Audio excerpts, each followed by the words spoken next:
नमस्कार YouTube family, कसे आहेत? मजेत आहेत ना? चला तर म्हटलं आपल्या ब्लॉगला सुरुवात करू. सगळ्यांना श्री स्वामी समर्थ.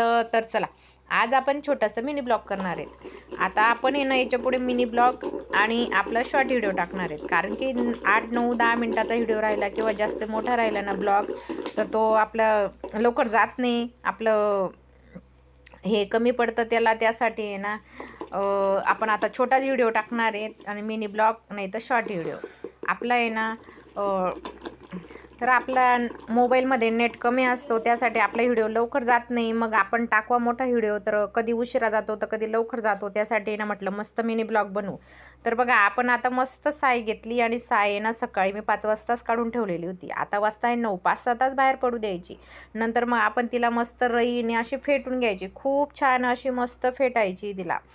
आपलं मिक्सरचं त्याचं अजिबात काम पडत नाही, त्यासारखं आपण याच्यानेच करून घ्यायची. कशाने?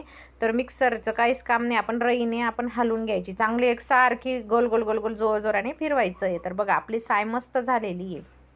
आपण तिला स्वच्छ आता 2 पाण्याने धुवून घेणार आहेत. तर आता मी स्वच्छ 2 पाण्याने धुवून घेतलं. मी किचन ओट्यावरच धुवायला घेतलं आहे, कारण की सांडून होतं खाली, त्यासाठी ना मी किचन ओट्याजवळ बेसिंगजवळच धुते. तर बघा, मी पूर्ण हे पाणी काढून घेतलेलं आहे. 2 पाण्याने धुवून घेतलं. स्वच्छ असं अजिबात वास येत नाही. स्वच्छ असं धुवून घेतलेलं आहे. आपण त्याच्यामध्ये दही पण टाकलेलं नव्हती. जसं डेअरीमध्ये बनवताना त्याच पद्धतीने बनवलेलं आहे. डेअरीमध्ये असंच बनवता. आपण आणतो ना बाहेरचं रेडीमेड तूप, तर ते असंच बनवता. आमचे या नातेवाईक होता तिथे, तर त्याने सांगितलं त्या भाऊने की तिथं लोणी वगैरे म्हणजे दही वगैरे काहीच टाकून करत नाही, आपण असंच बनवतो.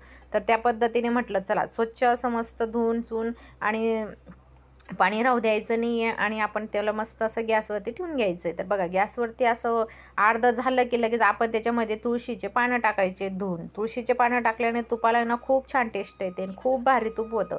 तर बघा, आता अर्धं तूप झालेलं होतं तेव्हाच मी तुळशीचे पानं टाकून दिलेली आहेत. आता आपण त्याच्यामध्ये बघा, अजिबात बी असं म्हणजे पांढरं राहिलं नाही पाहिजे, तोपर्यंत आपलं तूप होऊ द्यायचं आहे. अशा पद्धतीने जर तूप होऊ दिलं ना, तर ते तूप चांगलं महिनाभर टिकतं. नंतर मी ते बघा, आता झालेलं होतं ना, त्याच्यामध्ये थोडं 1 चमचा पाण्याचा टाकायचा आहे.